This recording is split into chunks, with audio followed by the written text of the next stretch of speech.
I'm going to introduce David Osterweil. He's with Fitlife Foods, CEO. If you haven't gone there, I encourage you to do so.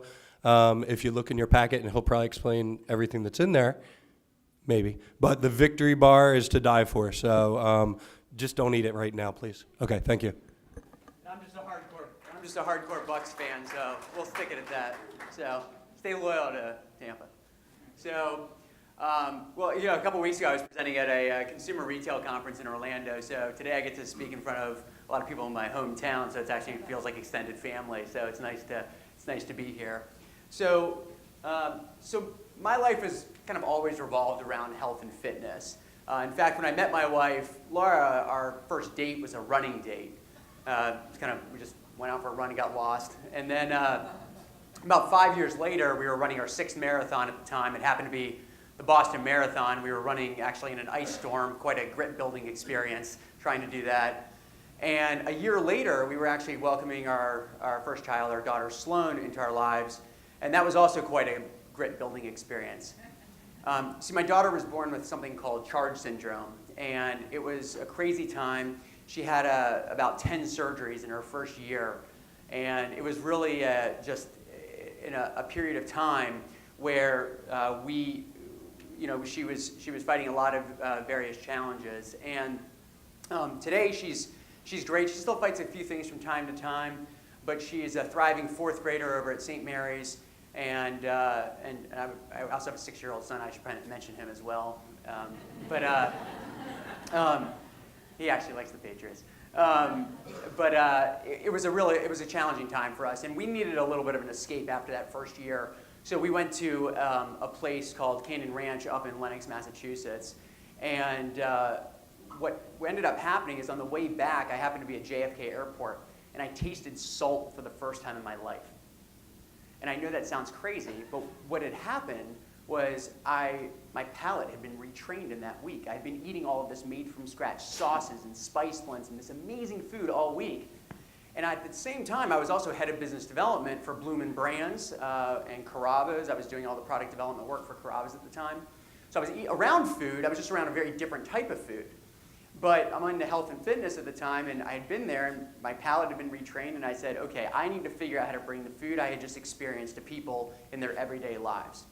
And that was the goal. So I started developing the concept in 2010. I opened the concept in 2011, and I started it based on 8 core values. At Fitlife Foods, we are all about fresh, made from scratch, prepared meals. We're doing breakfast, lunches, dinners, and snacks in small, medium, and large sizes. And we do these different sizes because, quite frankly, like an offensive lineman and a grandmother need to eat different things.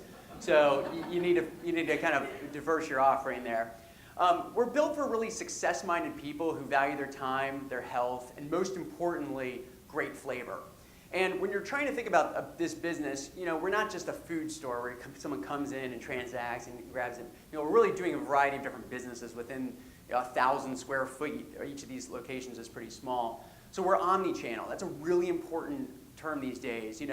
Are you selling over e-commerce as well as in your brick and mortar? And we do the brick and mortar to really establish these great relationships in the community and in the other areas around each store. We actually call the person that runs our store a community store leader because we want them to be a leader in terms of health and wellness in that area. So our e-commerce is kind of this concierge style subscription delivery service that we're taking to people's homes, or people can just come in and grab 1 or 2 meals. And then we also do our Project our wellness program. People come into our stores, they meet with actually a wellness coach, and then we're going to tell them how many calories your body burns at rest each day. Like, does anybody in this crowd know how many calories your body burns at rest? Raise your hand if you know. You know? It's amazing. Okay, so, well, for the rest of you, come in and we'll tell you how many calories your body burns at rest. When we think about Fitlife, what's always interesting to me is people say, oh, I go to Fitlife and I use Fitlife. Like, you use it, You think about this as a food business, right? People come to town, they don't say, oh, I'm coming to town, I want to go to a Tampa institution, I'm going to go use Burns Steakhouse. No, they don't say, I'm going to use Burns. They say, I'm going to eat at Burns, I'm going to enjoy, I'm going to indulge there. So for us, it's using, because our busiest days, again, are those Sundays and Mondays where people are coming in and getting ready for that week ahead. So just to give you a couple ideas, these are some of the items that we have. We're trying to, turn heads, right? You're not going to do like tofu and sprouts because that's not what really people want to eat. They don't want chicken, brown rice, and a vegetable. They want chicken and waffles. You just got to figure out how to do it healthier. Or like barbecue beef and mac and cheese. And you do it in, that's our small, that's our medium for our pizza. And you're like, how do you do those things and make them healthy, right? That's where everybody has always kind of been afraid of healthy food. They're like, I can't eat healthy because, it's not going to taste good.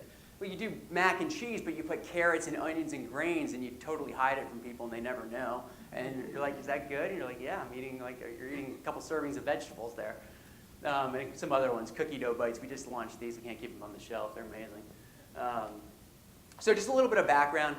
Started it in 2011 with a single store in South Tampa. I opened up the second and then the third, and I quickly realized you are not in the restaurant business, right? You are in production, manufacturing, and retail. And like my world kind of changed at that point in time, and I realized I had to figure out how to do this a little differently. It wasn't just, hey, let's go cook some food and put it out for people and let them enjoy it.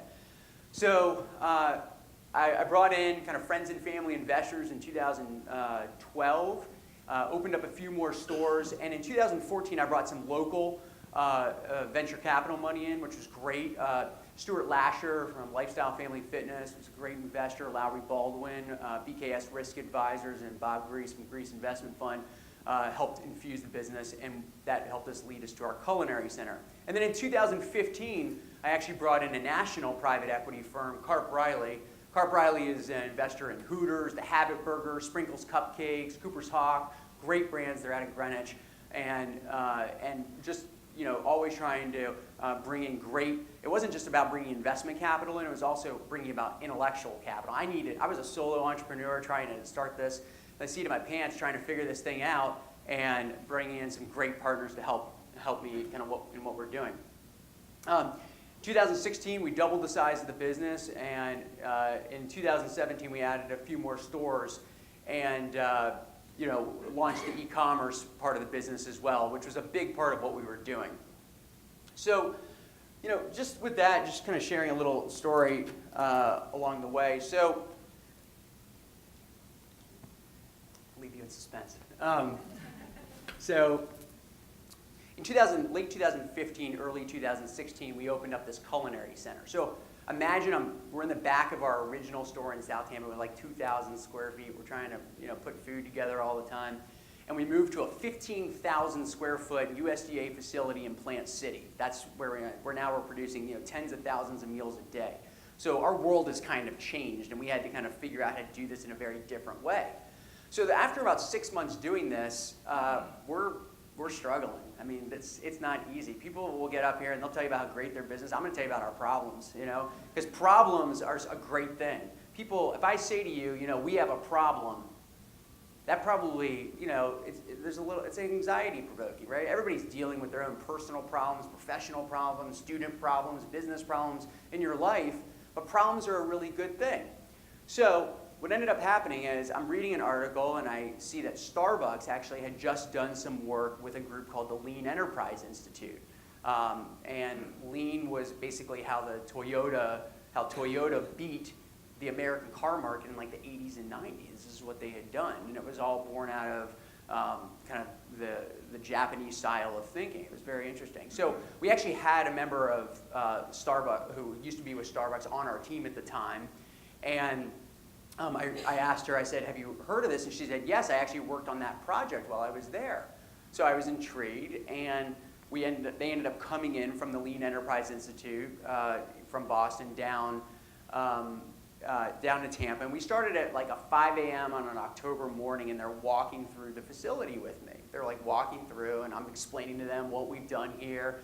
So we get into the first room of our facility, and I want you to imagine a room about this size, and it's 38 degrees, because that's what we do. When we put our meals together, we do it under refrigeration, right, because you got to maintain quality of your product. And we have these long conveyors, okay? So imagine long conveyors, and there's people on either side of these conveyors, and we're putting the items in the containers. That's what you do.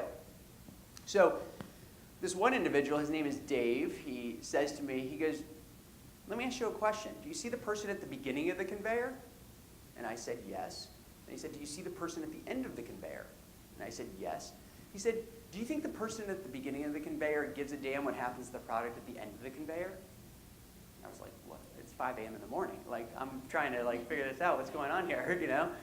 And we continue our walk, and I'm intrigued, and I'm like listening. And then we get to the next part of the process.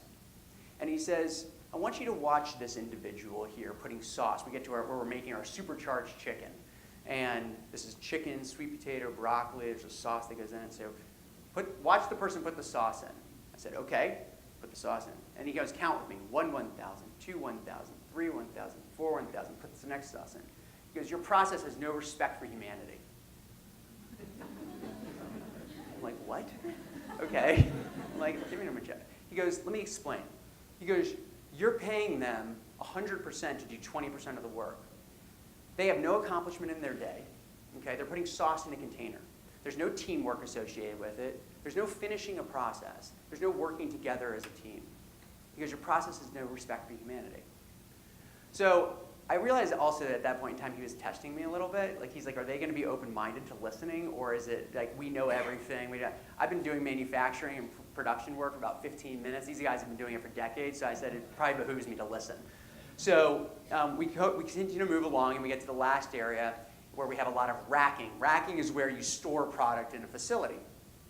And he says, you see all this racking where you have all this product? And I said, yes, of course. You know, you have to put your product up. He goes, all that does is tell us you've admitted defeat. This is crazy. I'm like, what? I'm like, no. I'm like, we have to put product up. He goes, no. He goes, you are in a facility. Your purpose is to flow things through. You're just supposed to move things through the facility. You're not supposed to just let it sit there. He goes, you're wasting time. You're wasting everything. He goes, and that's the whole purpose of the Lean Enterprise Institute. It's about their goal, their mission is to reduce waste, put power into the control of the people to let them solve problems on their own. And it was amazing. And I'm now with my new very direct friend at dinner that night, and I brought a visual aid. So he starts writing on a napkin. This is like my napkin moment, right? Everybody in business has a napkin moment where you start writing, someone starts writing and they hand it to you, right? This wasn't like the offer to be like a GM of a baseball team or anything like that. So he writes the words. He goes, you need to have a very open mind here. He goes, I'm going to write 2 words. It's called care cash. You got to have cash to care about people in business. That's just the reality. You got to have cash to care about people. He goes, but it means something. The first thing is customer. Everybody's focused on building products, and they think about the product that they're building, but they lose sight of of the customer. Everything you do has to be customer focused. Every single thing you do has to be customer focused. Like, makes sense. Okay, I'm good on that one. I don't know what the A means. He didn't either. The next one is respect for humanity, which we already went over. Respect for humanity is that the work that the team member is doing has to have great value. They have to learn. They have to improve their day. They have to work as a team. They have to find great value in what they're doing. And they have to give you great value in return. So it's a mutual, it has to be mutual. No, nothing for the E, I promise. And then the next one is continuous improvement. Back to problems. You have to love solving problems. You have to love solving problems. There are people all the time, they're going to blame you for mistakes. They're going to talk about mistakes. They're going to say, you screwed up there. And you know what? You will. But the reality is if you're focused on always getting better and always continuously improving, you're always going to get better as an organization and as a person. The last one was shop floor focus. So I have 2 amazing CEOs of 2 amazing organizations here, and I guarantee you that they would both say that the value-creating work that happens either happens on the patient floor or happens in customer service or in your trucks or where you generate power.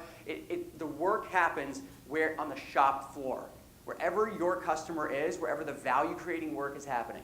There's a great quote that says, an office is a very dangerous place from which to view the world, and we completely agree with that. The work happens in our stores. It happens in our culinary center. That's where the real work happens. And it was just a great thing to always stay focused on. So just a little bit about where we're headed next. So we're going to continue to grow in Florida. Again, we have 15 locations all throughout the state, a lot in Tampa, Orlando, South Florida, Sarasota. And we're going to continue to grow. We're going to continue to now add our delivery business to get it really up to that retail business. We think it can be almost a 50-50 and continue to grow from there. And we're going to continue to scale relationships. this business has quite a moat around it because it's complex. And as we've seen, I mean, I've been doing this for almost 7 years, and it's been a complex path to it. But we figured out how to do prepared meals. You hear all these companies out there talking about prepared meals and Blue Apron and all these different things, and they're very complex. But when you're doing fresh, and our things only have about a 5 to 6 day shelf life on it, so you got to do things and you got to move them through very quickly. So we're going to continue to grow and continue to build the relationships. Just real quickly, what you have in your hand, just so you have it, so you know what you're holding there. You've got some menus. You got a free meal. Everybody gets a free meal here today. You get a free meal. You get a free meal. And you have something off for delivery. And then you have a victory bar, which is awesome. You'll love it. So it's great for 3 o'clock this afternoon. A little Vega Whey protein. Keep everybody going today. So I want to thank the University of Tampa. This is an amazing university, and we're just so privileged to have it here. And thank you to the Board of Fellows and to everybody for being here this morning. Thank you.